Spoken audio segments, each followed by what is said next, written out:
احمد خان درانی، جو احمد شاہ ابدالی کے نام سے جانا گیا، درانی سلطنت کا بانی، جدید افغانستان کا معمار اور روح رواں، جس نے اپنی زندگی کا آغاز ایک نوجوان سپاہی کے طور پر کیا اور اختتام 18ویں صدی کی ایک ایسی سلطنت پر جس میں موجودہ افغانستان، پاکستان اور ایران شامل تھے۔ انڈیا کی طرف سے احمد شاہ ابدالی کے کردار کو مسخ کرنے کی کوشش کا جواب دینے کے لیے حقیقت پر مبنی یہ دستاویز محض اس لیے تیار نہیں کی کہ وہ اسلام کا سچا سپاہی تھا، بلکہ اس لیے بھی کی کہ آج ابدالی خاندان پاکستان کا شہری ہے، اور اس بات پر نازاں، جن کے بارے میں اس ویڈیو کے اختتام پر مختصر تعارف بھی ضرور کروا دوں گا۔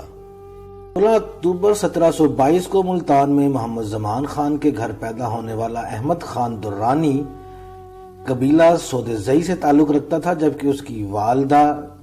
زرغونہ خاتون علوق زئی قبیلہ سے تھی۔ احمد خان کا باپ ہرات کا گورنر اور اپنے قبیلے کا سربراہ تھا، لیکن نادر شاہ کے دور میں ملتان میں پناہ گزیر ہوا۔ جیل کی دیواروں سے نکل کر نادر شاہ درانی کا مشیر خاص بنا۔ شجاعت، ہمت، بہادری اور دلیری میں یکتا، نادر شاہ کی فوج میں محض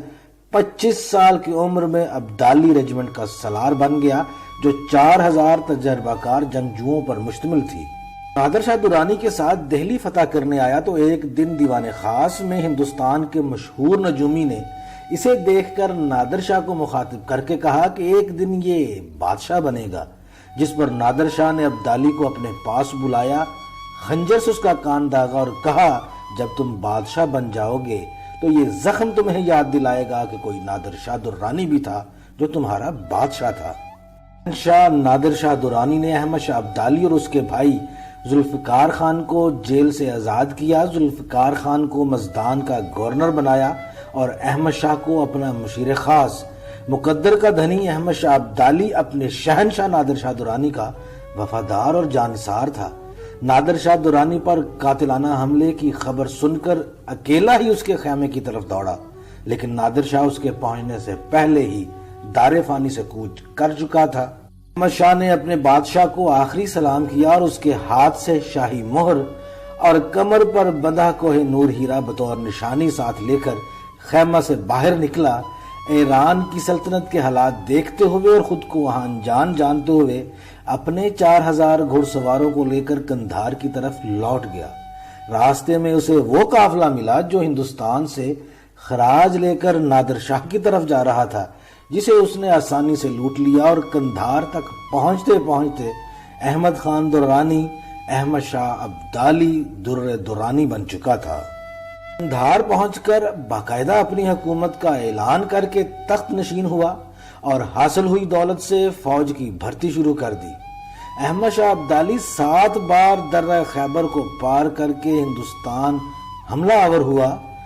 اس کی مہمات میں اس نے لاہور، پنجاب، ملتان، سندھ کو اپنی قلمرو میں شامل کیا، پھر ایران پر قبضہ کیا اور پھر مکمل افغانستان کو یکجا کر دیا۔ پھر نادر شاہ درانی کی سلطنت کا اختتام کا باعث بھی وہ خود ہی بنا، جب نادر شاہ کے پوتے شاہ رخ شاہ کو ہرات میں انتہائی کشت و خون کے بعد شکست دی۔ اس طرح افغانستان کو پہلی بار کسی سلطنت کا مرکزی مقام حاصل ہوا۔ دوسری طرف مغلیہ سلطنت کے آخری حکمران اورنگزیب عالمگیر کی وفات کے بعد مرہٹہ سامراج نے ہندوستان کو اپنی لپیٹ میں لے لیا، اور فتوحات کی حد اس وقت احمد شاہ ابدالی سے جا ٹکرائی جب پنجاب اور سندھ پر ابدالی کے گورنروں کو شکست دے کر قبضہ کر لیا۔ 1760 میں مرہٹہ سلطنت اور ابدالی سلطنت کی دیواریں ایک دوسرے کے ساتھ جڑ گئیں، اور یہاں سے اس تاریخی جنگ کا آغاز ہوا جس کا اختتام بر صغیر کی تاریخ کو بدل کر رکھ دینے والا ثابت ہوا۔ 1760 تک مرہٹہ سامراج نے مضبوط اور طاقتور فوج تیار کر لی، جس کا سربراہ سادہ شیوا راؤ بھاؤ تھا، اور پھر احمد شاہ ابدالی نے 1761 میں بالآخر ہندوستان پر حملے کا فیصلہ کیا تاکہ اپنی سلطنت کے گمشدہ علاقوں کو واپس حاصل کر سکے۔ پانی پت کی تیسری جنگ 14 جنوری 1761 کو پانی پت کے مقام پر لڑی گئی، جو کہ دہلی سے 97 کلومیٹر دور شمال کی طرف واقع ہے۔ یہ جنگ مرہٹہ سلطنت اور افغان سلطنت کے درمیان واضح فیصلہ کن ثابت ہوئی۔ افغان بادشاہ احمد شاہ ابدالی،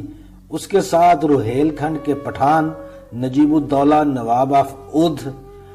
جبکہ دوآب کے افغان حلیف تھے۔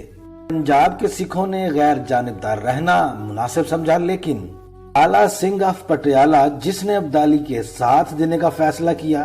اور پھر وہ خوش قسمتی سے سکھ سلطنت کا پہلا بادشاہ بھی بنا، جسے گردوارہ صاحب نے پہلا مہاراجہ کا خطاب بھی عطا کیا۔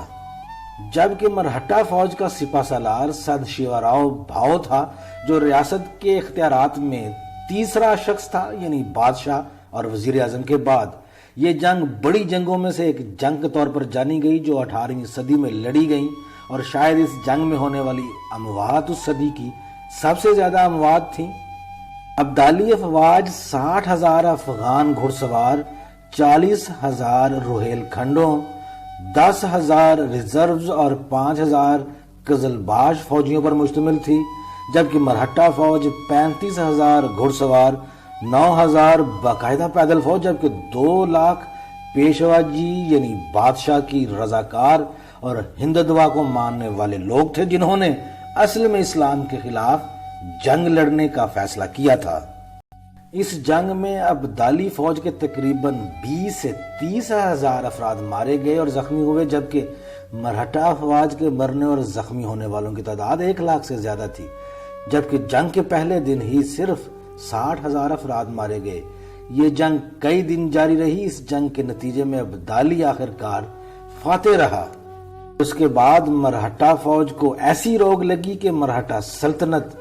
بالآخر چند سالوں بعد اختتام پذیر ہو گئی، جبکہ ابدالی کی اس فتح نے افغانستان کو تاریخ میں پہلی بار کسی سلطنت کا مرکزی مقام بنا دیا، اور وہ ریاست قائم ہوئی جس کی باقیات پر آج بھی افغانستان موجود ہے۔ 25 سال کی عمر میں درانی سلطنت کا بادشاہ بننے والا احمد شاہ ابدالی 1722 میں 50 سال کی عمر میں قندھار میں فوت ہوا، اور آج بھی اس کا مقبرہ وہاں موجود ہے، جبکہ شہزادہ حیات اللہ خان درانی اور محمد ابو بکر خان درانی، جو کہ ابدالی کے وارث ہیں، آج فخریہ طور پر پاکستان کے شہری ہیں۔